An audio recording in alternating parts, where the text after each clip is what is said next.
Bonjour à tous et à toutes, ici Christine le Vicky. Aujourd'hui, je souhaite vous faire une vidéo sur le thème de comment identifier ce que je dois changer dans ma vie. J'ai un grand plaisir à vous faire cette vidéo justement parce que moi, personnellement, en ce moment, je me sens dans une grande phase de changement et donc j'ai vraiment eu plaisir à réfléchir et à mettre sur papier pour pouvoir vous faire sur cette vidéo aujourd'hui et à vraiment comprendre qu'est-ce qui permet le changement et quel est le processus qui permet d'enclencher, de maintenir et de transformer sa vie. Donc, dans cette vidéo aujourd'hui, je vais vous partager 4 axes qui sont déterminants dans ma vie et qui, je pense, peuvent vous aider. Ça fait maintenant plus de 10 ans, même presque 15 ans que j'accompagne les hommes et les femmes sur le changement et notamment sur le changement de leur vie et aussi sur le changement de leur carrière. Et donc voilà, j'ai grand plaisir à vous faire cette vidéo et à vous partager aujourd'hui ces 4 axes, ces 4 pistes qui peuvent vous aider à transformer votre vie. Alors le premier axe, c'est d'abord de regarder le malaise en face. Et oui, souvent, quand on veut changer sa vie, c'est parce que il y a des choses dans la vie que nous avons actuellement qui ne nous conviennent pas ou qui ne nous conviennent plus. Et donc, on porte en nous ce désir ou cet agacement, ce désir de changement ou cet agacement de ce qui ne change pas. Et donc la première chose à faire, ça semble peut-être une évidence, et pourtant je peux vous assurer que beaucoup de personnes ne prennent pas ce temps et n'osent pas finalement réellement regarder en face le malaise. Donc là, je vous invite vraiment à faire une pause dans la spirale de votre quotidien et à regarder votre vie et à vous dire finalement où est le malaise dans ma vie? Et non seulement à regarder ce malaise en face, mais c'est accepter de se dire que c'est pas normal que je ressente ce malaise. Je vous dis ça parce qu'en fait, ce que je remarque, c'est que très souvent, on a appris à tolérer le malaise dans notre vie. On a appris à tolérer le fait qu'on s'ennuie au boulot. On a appris à tolérer le fait que notre vie est faite de plein d'irritants, de plein de choses qui nous agacent, qui nous ennuient. Et puis quelque part, on se dit, c'est ça la vie. La vie, ça doit être comme ça. Et moi, je suis là pour vous dire que non. La vie n'est pas censée être une vie frustrante, irritante, ennuyante. Vous êtes destiné à vivre une vie épanouie, à vivre une vie riche, à vivre une vie joyeuse, une vie où vous vous sentez à votre place et vous arrivez à créer une réalité qui vous convienne vraiment. Donc la première chose, c'est d'accepter de se dire que c'est pas normal et que voilà, on n'est pas censé subir ce quotidien. C'est déjà énorme pour beaucoup d'entre vous d'entendre ça. Et donc, avec ça, pour accepter de se dire ça n'est pas normal, ça veut dire qu'il faut aussi qu'on ose croire qu'on peut avoir accès à une vie meilleure. On ose croire qu'on est capable, que c'est possible pour nous d'élever notre vie, de changer notre posture, d'arrêter d'être victime justement. Et c'est oser croire qu'on va être capable de générer cette transformation, que non seulement elle est possible, mais qu'on va pouvoir la générer. Et je me rends compte que souvent, juste à cet endroit-là, il y a besoin de prendre du temps. Juste à cet endroit-là, il y a besoin de prendre du temps parce que si vous regardez autour de vous et si vous regardez en vous, vous verrez que ça fait peut-être plusieurs années que vous cultivez une conversation avec la vie et une conversation avec vous-même qui est animée, imbibée de beaucoup de notions de peur, de manque et de limitation. Et peut-être que ce que vous vous dites dans votre tête ou les conversations que vous avez autour de vous avec vos voisins, avec vos collègues, avec les membres de votre famille, avec votre conjoint, sont énormément des conversations autour des peurs, des manques et des limitations. Donc ça va être très très dur pour vous d'oser croire que vous pouvez élever votre vie si dans une grande partie de votre vie, vous cultivez l'idée que en fait c'est fichu, c'est pourri, il y a rien à faire, c'est pas possible, on peut pas, on n'a pas le temps, pas assez de ceci, pas assez de cela, trop de ceci, trop de cela. D'accord? Donc juste là, souvent, il y a besoin d'abord, pour transformer sa vie, de prendre le temps et de se dire qu'est-ce que je peux faire pour cultiver une nouvelle conversation avec la vie? Et comment est-ce que je peux prendre le temps de faire rentrer dans ma conscience, dans mes conversations, une conversation qui parle du fait que je peux avoir accès à une vie épanouie, qui parle du fait que la vie n'est pas censée être un lieu de souffrance et d'ennui, Comment est-ce que je peux faire rentrer ça? Et c'est marrant parce que je me rends compte que, et c'est comme ça que d'ailleurs les rayons de développement personnel se sont développés dans les librairies, parce que c'est ça, les gens achètent des livres de développement personnel pour nourrir cette nouvelle conversation. Vous écoutez justement cette vidéo aujourd'hui, typiquement, c'est alors que vous écoutez cette vidéo aujourd'hui, vous êtes en train d'agir pour nourrir une nouvelle conversation avec la vie. De m'entendre, ça vous aide à vous ensuite oser croire que vous aussi, vous pouvez avoir cette vie plus riche et plus épanouie et plus joyeuse, d'accord? Et ce qui est très intéressant, c'est de se rendre compte que c'est vraiment important d'avoir ce temps où on cultive cette nouvelle conversation avec la vie, parce que ce qui est formidable, c'est qu'on a tendance à être amnésique et à oublier. On n'oublie pas nos peurs, nos manques et nos limitations, mais oser continuer à croire au possible, et ben en fait, on est amnésique et on oublie. Et j'avais ce matin une session de coaching avec une cliente et on a parlé justement de cette importance d'avoir la discipline et d'avoir la régularité dans notre vie, de cultiver une nouvelle conversation avec la vie. Et ça, c'est quelque chose qui était établi dans la vie des gens il y a quelques années, notamment quand les églises étaient encore remplies. Aujourd'hui, une grande partie des églises sont vides, mais les églises, elles avaient un grand avantage, c'est on avait rendez-vous à la messe ou au culte tous les dimanches. Et quelque part, c'est ça qu'on faisait. Tous les dimanches, on avait rendez-vous avec une autre conversation avec la vie, une conversation plus élevée, une conversation qui était centrée sur l'essentiel, sur les grands principes fondamentaux essentiels de la vie. Et donc, tous les dimanches, on avait rendez-vous avec cette conversation. Et ensuite, on devait tenir 6 jours pour essayer de vivre et d'incarner ces enseignements. Et on avait à nouveau des enseignements le dimanche.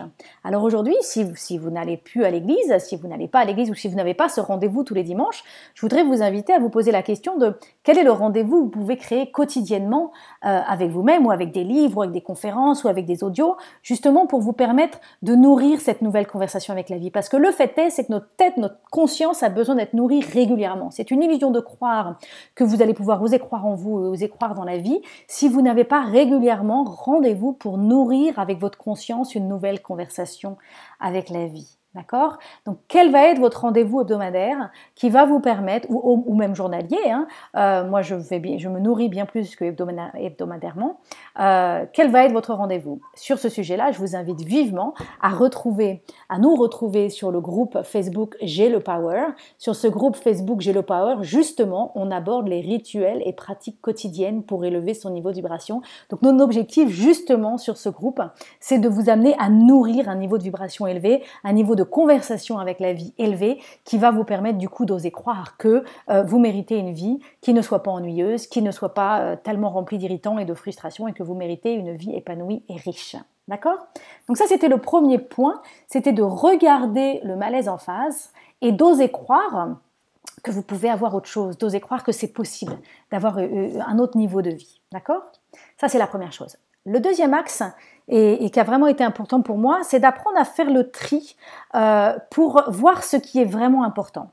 Oui, dans ma vie, il y a des choses qui m'ennuient, des choses qui m'irritent, et en même temps, je ne vais pas vraiment pouvoir m'attaquer sur tous les fronts, à enlever toutes les choses qui m'ennuient et toutes les choses qui m'irritent dans ma vie. Mais là, c'est vraiment d'aller chercher à l'intérieur de vous et de se dire, ok, bon, il y a les choses qui m'irritent, mais en fait, je peux les changer. C'est pas la peine de faire un pataquès, je vais arrêter d'être victime, je vais me retrousser les manches, je vais changer ces choses. Il y a d'autres choses qui m'irritent et que vraiment, je peux pas les changer, donc je vais plutôt apprendre à lâcher prise. Mais finalement, quand on a fait un peu ce tri de qu'est-ce que je peux changer, voilà, je le fais, qu'est-ce que je peux pas changer, je vais lâcher prise. Qu'est-ce qui reste qui est vraiment important? Est-ce qu'il y a quelque chose aujourd'hui dans ma vie où je me dis, non, mais là, vraiment, j'ai besoin que ça change. Là, vraiment, je me vois pas passer encore 1 an, 5 ans, 10 ans en vivant dans cette réalité. Il y a quelque chose sur une zone de ma vie qui a vraiment besoin de bouger. Quelle est cette chose? Donc, faire le tri pour vraiment aller toucher du doigt ce qui est important. Et cette chose qui est importante, ça va non seulement être quelque chose qui va être important au niveau de vos valeurs ou au niveau de ce qui vous tient à cœur, mais ça va aussi être quelque chose qui est important parce que vous sentez qu'il est temps. Vous sentez que vous êtes prêt, même si vous ne savez pas comment vous allez faire ou quoi que ce soit, mais il y a un peu cette espèce d'impatience de dire, bon, là maintenant je suis prêt, j'ai vraiment maintenant besoin que ça change. Peut-être que je l'ai subi pendant quelques années, mais là je ne suis pas prête à subir encore cette chose-là, j'ai vraiment besoin de la faire évoluer. D'accord? Donc là, vous allez vraiment faire le tri et vraiment essayer de toucher du doigt cette maturité. Cette maturité de se dire c'est vraiment important et je me sens prêt. Parce que moi, ce que j'ai compris, vraiment ce que j'ai compris dans ma vie, c'est que je ne pourrai jamais changer quelque chose que je n'ai pas vraiment envie de changer. Donc c'est important d'aller chercher la chose pour laquelle je me sens mûre. Je me sens mûre et j'ai vraiment envie maintenant de changer cette chose. Quelle est cette chose qu'il est temps que vous fassiez changer, que vous fassiez bouger dans votre vie? Donc ça, c'est le deuxième axe. Le troisième axe, c'est d'agir sans délai. Agir sans délai et avec patience et consistance. Dans mon livre Wake Up, 4 principes fondamentaux pour arrêter de vivre sa vie à moitié endormie, le deuxième principe, c'est je pose des actes à la hauteur de mes ambitions. Donc là, c'est vraiment cette idée de, une fois que j'ai identifié ce qui était vraiment important, je vais passer à l'action. Mais en même temps, je vous dis, agir sans délai et avec patience et consistance. C'est-à-dire que l'idée, c'est que vous n'allez pas arriver et tout casser, parce que ça fait peur. En général, on ne le fait pas. Ça fait peur et puis ça peut être un peu trop gros, trop à la fois. Donc là, l'idée, c'est de commencer pas à pas. Et pas à pas, peut-être qu'on a l'impression que ça n'avance pas, mais en fait, petit à petit, pas à pas, on avance. Et c'est un peu l'image du lièvre et de la tortue, où ce qui est important, c'est de commencer, c'est de partir à temps. Et donc là, il y a vraiment cette idée de trouver son rythme et d'oser se donner la permission d'avancer doucement, peut-être plus doucement qu'on voudrait, mais en même temps, on avance. Et c'est vraiment cette distinction de, c'est pas parce que je dis que vous avez le droit d'être patient qu'il faut ne rien faire. Non, vous allez être dans l'action, mais en même temps, vous allez honorer votre rythme. Et ça, c'est quelque chose, j'accompagne de nombreux porteurs de projets depuis plus de 10 ans, dans le cadre du Cercle, le programme du Cercle, qui est un programme de coaching où on se retrouve deux fois par mois pour faire avancer les projets. Et très régulièrement, le feedback que je reçois des membres du Cercle, c'est qu'ils disent à quel point c'est libérateur d'honorer son rythme, de se donner la permission d'avancer doucement. Parce que souvent, quand il se passe rien et qu'on stagne, c'est parce qu'on pense qu'il faudrait avancer très vite et très fort et très puissamment. Et en fait, quand on se donne la permission d'avancer doucement, du coup, on est libéré et on peut du coup honorer son propre rythme. Donc là, vraiment, c'est de se poser la question, comment est-ce que je peux créer les conditions d'un momentum où je ne vais pas avancer très vite, mais de quoi j'ai besoin pour réussir à régulièrement poser des actes vers le changement, vers la transformation de ma vie. D'accord ? Et quand je dis trouver les conditions d'un momentum, ce que je veux dire, c'est que parfois, justement, pour revenir sur le premier point que je vous ai abordé, c'est que parmi les conditions du momentum, je vais avoir besoin, alors que j'agis, de continuer à nourrir ma conversation avec la vie. Je vais avoir besoin de continuer à lire des livres, d'écouter des conférences, d'être sur le groupe Facebook J'ai le Power. Ça va m'aider et ça va créer les conditions de ce fameux momentum. Donc ça, c'est le troisième axe, agir sans délai et avec patience et consistance. Et le dernier axe que j'ai pour vous, c'est de se faire accompagner. Personnellement, alors que je vous disais au début de cette vidéo que j'étais moi-même dans une grande phase de transformation, j'ai choisi d'engager un coach. J'ai choisi d'engager un coach pour moi-même parce que j'ai vraiment compris cette idée que je ne pourrais pas transformer ma vie si j'étais pas pleinement, constamment alignée avec ce désir de changement et alignée avec les actions que je souhaite poser pour générer ce changement. J'ai vraiment compris que c'est cet alignement constant de mon intériorité et de mes actes qui va me permettre de vraiment maintenir ce mouvement et de générer cette transformation dans la durée. Et mon coach, le travail que je fais avec mon coach est toujours centré sur cet alignement. Alors parfois je suis impatiente, parfois je dis ah oui mais il faut qu'on fasse des plans d'action, il faut qu'on fasse de la stratégie et souvent avant les sessions de coaching je suis toujours en train de me dire voilà on va trouver les stratégies, on va définir les plans d'action et finalement ce qui se passe vraiment dans nos sessions de coaching à chaque fois c'est toujours qu'en fait ce qu'on fait c'est qu'on retravaille l'alignement. On se réaligne, on s'ancre à nouveau, on pose des racines et on cultive un potentiel. Parce que ce que j'ai remarqué, c'est que quand je sais ce que je veux faire et pourquoi je veux le faire, quand je suis vraiment connectée avec ce que je veux faire et pourquoi c'est important pour moi de faire cette chose-là, en fait, j'arrive à trouver le comment toute seule. J'ai pas besoin que mon coach ou que qui que ce soit me dise comment le faire. Souvent, ce qui m'empêche de trouver comment je veux faire les choses, c'est qu'en fait, je suis pas encore complètement alignée sur quelle est cette chose que je veux faire et pourquoi je veux la faire. Donc voilà pourquoi j'ai vraiment voulu conclure et vous donner dans ce dernier axe l'importance de se faire accompagner pour pouvoir cultiver constamment cet ajustement, cet alignement qui va vous permettre de déployer votre puissance et votre brillance.